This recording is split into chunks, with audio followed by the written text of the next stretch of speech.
കേരളത്തിന്റെ സാമൂഹിക മണ്ഡലത്തെ, ഇവിടുത്തെ സോഷ്യൽ ഫാബ്രിക്കിനെ എങ്ങനെ അവർ നിലനിർത്തി എന്നുള്ളതാണ്.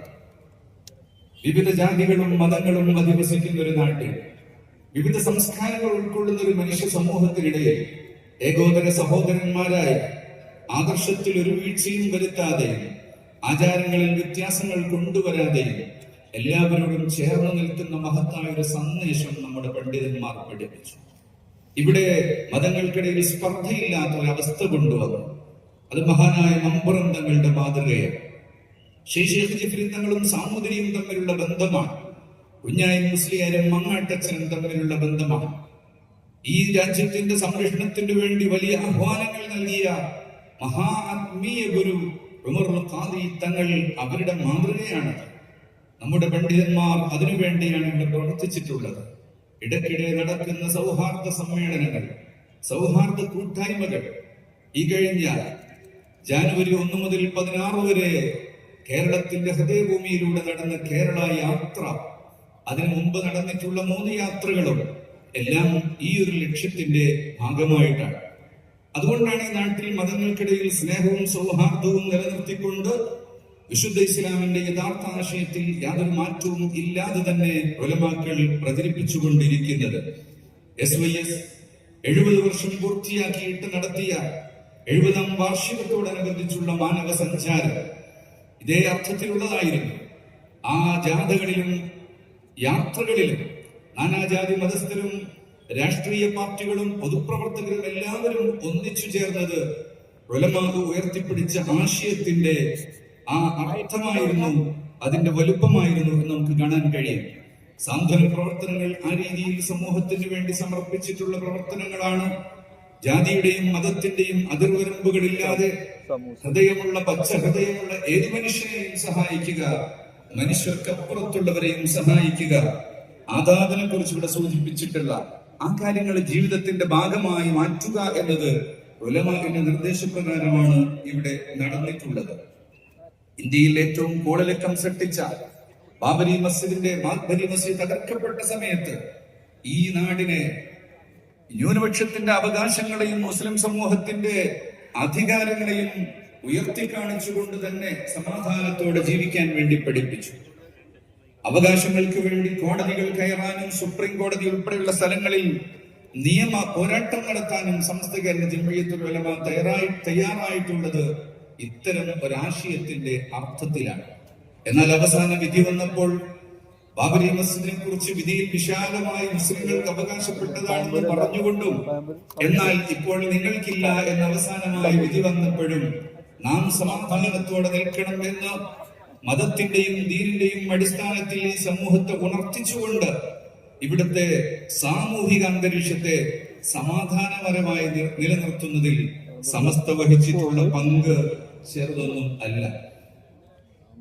ശരീഅത്ത് പ്രശ്നകാലത്ത്, ശരീഅത്ത് വിവാദമായിരുന്നൊരു കാലത്ത്, അതുപോലെ മുസ്ലിം സമൂഹത്തിന്റെ ന്യൂനപക്ഷത്തിനെതിരെയുള്ള പല പ്രശ്നങ്ങളും ഇവിടെ ഉയർന്നു വന്നപ്പോൾ, വഖഫിന് നേരെയുള്ള കയ്യേറ്റങ്ങൾ ഉണ്ടായപ്പോൾ, അതുപോലെ ജനാധിപത്യാവകാശങ്ങളിലെ പൗരത്വാവകാശങ്ങളെ കുറിച്ച് പോലും ചോദ്യം ചെയ്യുന്ന അവസ്ഥകൾ ഉണ്ടായപ്പോൾ പണ്ഡിതന്മാർ തെരുവിലിറങ്ങുകയും സമൂഹത്തിന് വേണ്ടി ശബ്ദിക്കുകയും ചെയ്തിട്ടുണ്ട്.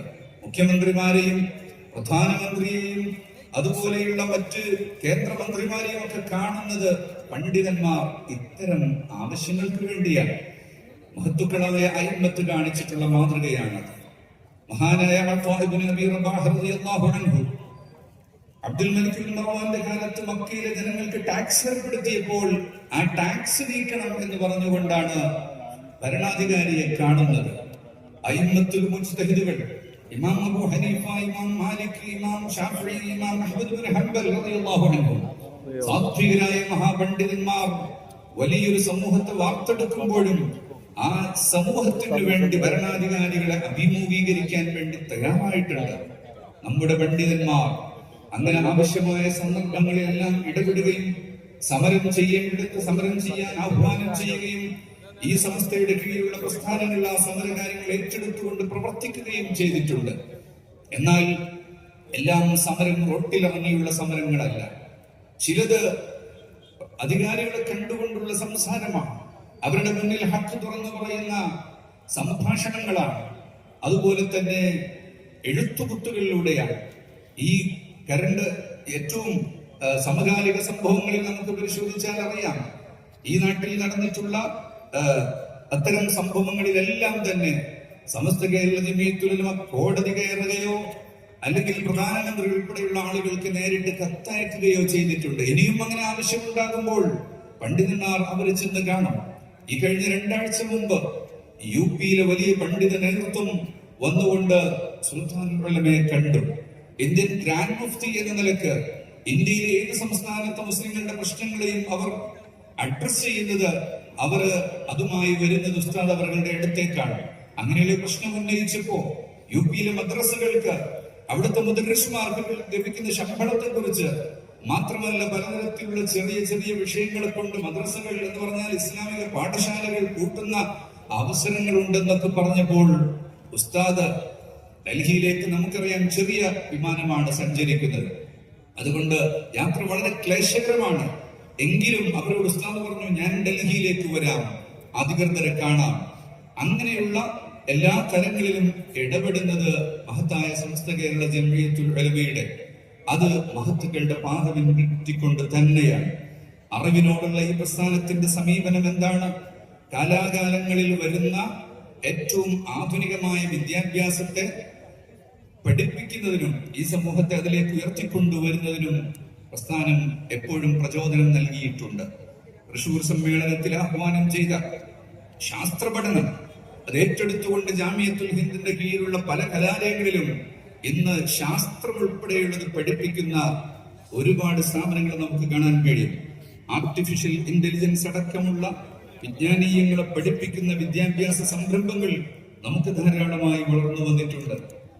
48 വർഷങ്ങൾക്ക് മുമ്പ് മർക്കസ് ആരംഭിക്കുമ്പോൾ അതിന് ആവിഷ്കരിച്ച 10 പരിപാടികൾ മഹാനായ ചാപ്പനങ്ങാടി ബാപ്പു മുസ്ലിയാർ നബറല്ലാഹു മർക്കദഹു, മഹാനായ AK ഹസൻ മുസ്ലിയാർ നബറല്ലാഹു മർക്കദഹു പോലുള്ള വലിയ പണ്ഡിതന്മാരാണ് അന്ന് ഈ ആശയങ്ങൾ രൂപീകരിക്കുന്ന മീറ്റിംഗിൽ ഇരിക്കുന്നത്. അവർ പറഞ്ഞിട്ടുള്ള പോയിന്റുകളിൽ നിന്നാണ് 10 പോയിന്റ് വരുന്നത്. അതിലൊന്ന് ടൈപ്പ് റൈറ്റിംഗ് സെന്റർ ആയിരുന്നു, മറ്റൊന്ന് പ്രിന്റിംഗ് പരിശീലന കേന്ദ്രമായിരുന്നു. എങ്കിൽ പിന്നീട് അത് വളർന്നു വന്ന് സ്കിൽ ഡെവലപ്മെന്റ്, സ്കിൽ പരിശീലന സ്ഥാപനങ്ങൾ ധാരാളമായി വന്നു.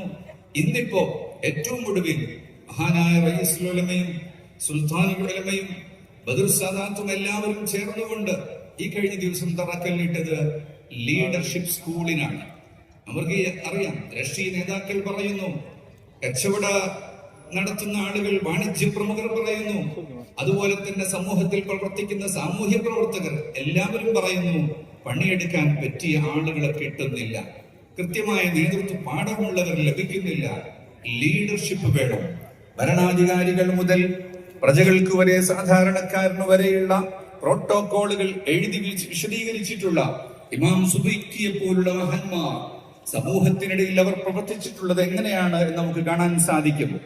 അങ്ങനെയുള്ള സർവതല ലീഡർഷിപ്പിനെയും ഉണ്ടാക്കാൻ വേണ്ടിയുള്ള വിദ്യാഭ്യാസ സ്ഥാപനം, അതിലേക്കാണ് ഇപ്പോൾ നമ്മുടെ പ്രസ്ഥാനം എത്തി നിൽക്കുന്നത്.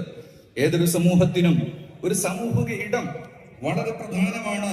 മുസ്ലിങ്ങൾക്ക് വിദ്യാഭ്യാസത്തിലൂടെ അത് നേടിക്കൊടുക്കുക എന്നതാണ് മഹത്തായ സമസ്ത ചെയ്തിട്ടുള്ളത്. സമാധാനത്തിന് ഊന്നൽ നൽകുകയാണ് ഇവിടെ പ്രസ്ഥാനം ചെയ്തിട്ടുള്ളത്.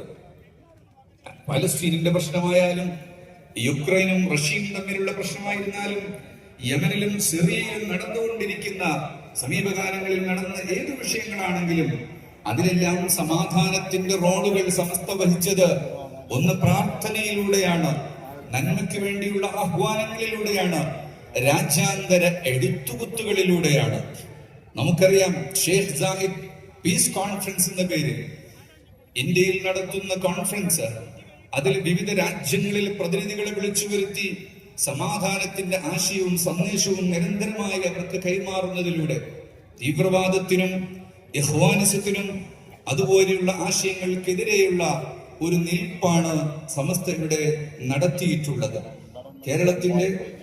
കേരളത്തിൽ ഇസ്ലാമിന്റെ സമഗ്രത ഇല്ലാതാക്കാൻ വന്ന പൊളിറ്റിക്കൽ ഇസ്ലാമുകാര്, അതുപോലെയുള്ള ഇസ്ലാമിനുള്ളിൽ ലിബറലിസം പ്രഖ്യാപിച്ചിട്ടുള്ള നവീനവാദികളെ, അത്തരം ആളുകളെ നിലക്ക് നിർത്തുന്നതിന് വേണ്ടിയുള്ള എല്ലാ പ്രവർത്തനങ്ങളും ഈ പ്രസ്ഥാനം മുന്നോട്ട് വെച്ചിട്ടുള്ളത് ജനങ്ങൾക്ക് ജീവിക്കാൻ വഴിയുണ്ടാകണം, അവർക്ക് സമാധാനമുണ്ടാകണം, അവർക്ക് സ്വൈര ജീവിതം ഉണ്ടാകണം. അതിനുവേണ്ടിയുള്ളതെല്ലാം എല്ലാം എന്ന അർത്ഥത്തിൽ സർവതല സ്പർശിയായ പ്രവർത്തനങ്ങളാണ് ഈ പ്രസ്ഥാനം മുന്നോട്ട് വെച്ചിട്ടുള്ളത്. 100 വർഷം ഇവിടെ പൂർത്തിയാക്കുന്നത് ഇനി അങ്ങോട്ട് അതിവേഗം സഞ്ചരിക്കുന്ന ഈ ഒരു കാലഘട്ടത്തിൽ അതിനേക്കാളും വേഗത്തിൽ മുന്നോട്ട് പോകാനുള്ള തയ്യാറെടുപ്പാണ് മഹത്തായ സമസ്ത കേരള ജംഇയ്യത്തുൽ ഉലമ ഇവിടെ മുന്നോട്ട് വെക്കുന്നത്. അതിനോടൊപ്പം ഉറച്ചു നിൽക്കാനും ഉറക്കുമൊഴിച്ചുകൊണ്ട് മഹത്തുക്കളായ പണ്ഡിതന്മാരോട് ചേർന്ന് നിന്നുകൊണ്ട് പ്രവർത്തിക്കാനും നമുക്ക് സാധിക്കട്ടെ. വാക്കുകൾ ചുരുക്കുന്നു. അസ്സലാമു അലൈക്കും.